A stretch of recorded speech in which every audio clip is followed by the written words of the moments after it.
Hello guys! For today's video ay gagawa tayo ng samsa bore. Napawaw, sarap talaga ako guys nung una ko ngang natikman ang ganitong klaseng pagkain. Kaya nagsikap talaga ako guys na matutunan kung paano ito gawin para naman kung mag-crave tayo ay tayo na lang yung magluluto. Kaya hindi ko na patatagalin guys at simulan ko na ang paggawa nito. Ito nga sa ating malinis na mixing bowl ay pinaghalo-halo ko na ang mga ingredients na nakikita ninyo dyan guys. Itong ating tubig, vinegar at saka asin. Tapos ay nilagay na natin dito ang ating 4 cups of all-purpose flour. Then hinalo-halo ko lang siya guys. Dahil nga medyo napabasa yung aking dough guys, kaya naman nagdagdag ako ng 2 kutsara ng harina. Continue lang ako dito sa pagmamasa guys hanggang sa naging smooth at nakabuo na nga tayo ng dough. Then kumuha lang ako ng plastic para ipang-cover dito sa ating dough. Then i-rest natin to for 20 minutes. Alipas nga ang 20 minutes guys. Yan, minasa ko lang siya kaunti and then hinulma natin ng pabilog kasi hahatiin natin to sa 2 parte. So yung kalahati nga nito guys ay sinisit aside ko muna, then tinakpan para hindi naman mag-dry. Tapos ay nagbudbud lang ako dito ng kaunting cornstarch. Sinimulan ko na nga ang pag-flatten nitong ating dough.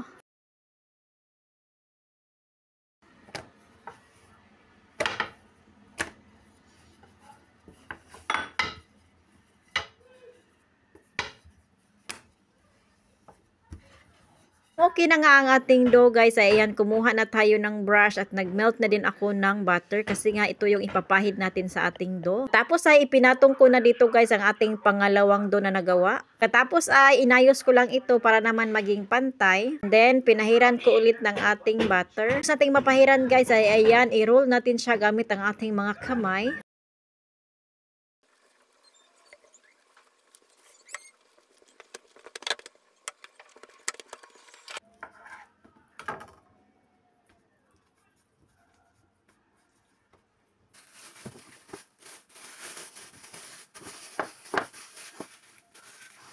While naghihintay ako ng 30 minutes guys, ay ginawa ko na dito ang ating pangpalaman. Dito nga sa ating lutuan ay naglagay tayo dito ng giniling na baka. Nung mag half cook na nga itong ating giniling ay nilagay na natin dito ang ating sibuyas. Pagkatapos ay tinimplahan ko lang ito guys ng asin, paminta, chili flakes, cumin powder. At naglagay din ako dito guys ng melted na butter. Pagkatapos nating malagyan ng butter guys ay hinalo-halo lang natin siya guys ng mga ilang minuto hanggang sa maluto na nga itong ating palaman. Maluto na nga ito guys ay sinisit aside ko muna dahil palamigin natin ito.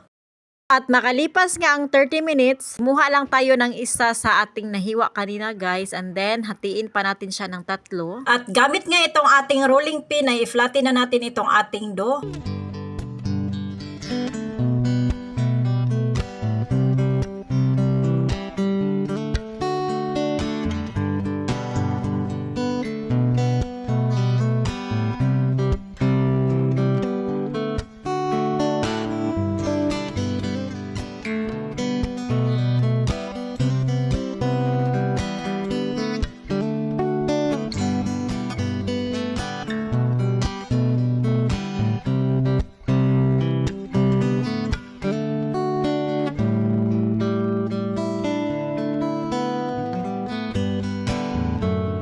Nung matapos ko nga magawa itong ating samsa guys, ay ayan, nilagay na natin dito sa ating baking pan. Then nag-ready lang tayo ng brush at saka itong ating egg yolk. At pinahiran ko na nga isa-isa itong ating samsa burek. Nung ready na nga itong ating samsa, ayan, niluto na natin siya sa oven for 30 minutes. At makalipas nga ang 30 minutes, ay ayan, luto na nga itong ating samsa burek.